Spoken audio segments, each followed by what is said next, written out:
guys, Nthefastlane here.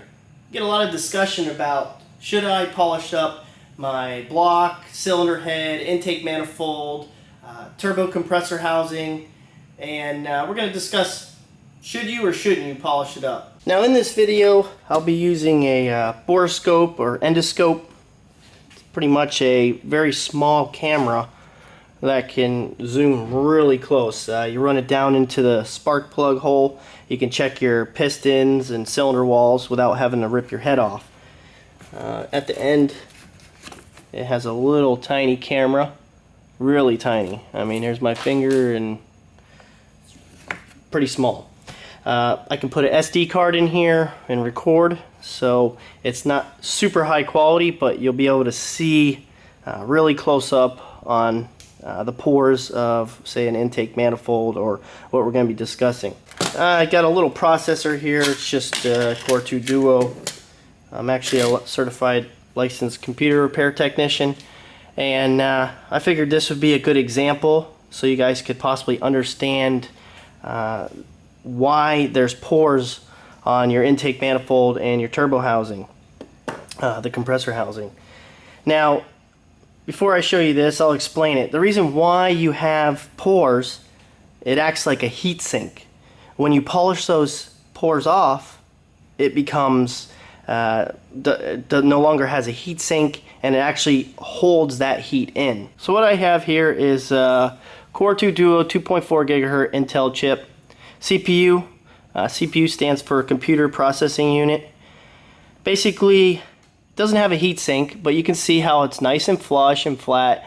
If you were to stick this right in the motherboard and turn the computer on, it would probably run for about a minute, and the computer would either blue screen, lock up, or if it didn't do that, it would possibly fry the chip. Now, why does it do that? I mean, look at this. It looks like it's got, semi heatsink, but this isn't enough to extract the heat from the chip. You actually need a heatsink with uneven fins so that it can release the heat. It can pull it off, and then when it gets to the thinner fins, it goes into the atmosphere, or the fan blows on the fins, cooling the processor. Well, that's pretty much the same principle as those pores on an intake manifold or a turbo compressor housing, a cylinder block. I'll be showing you that here just in a second with this endoscope. You'll be able to get real close up so you can actually see that there's quite a bit more pores than you're probably seeing with your eyes. And we'll compare it to the polished versus the non-polished. So for this comparison, I'll take the Edelbrock Victor X, it's a GSR manifold, and we'll take a brand new piece of 2.5 inch intercooler piping. So this will be the polished versus the non-polished. If you can get it this polished, then you're doing pretty good. We'll go ahead and turn this on. And I got my SD card in here. And as you can see, you can get real close. You can have a good look at these pores. So I'm going to hit record right now. And see if we can get it this right. So as you're looking at these pores, if you look real closely, you can see how grainy they are. I mean, that's pretty grainy.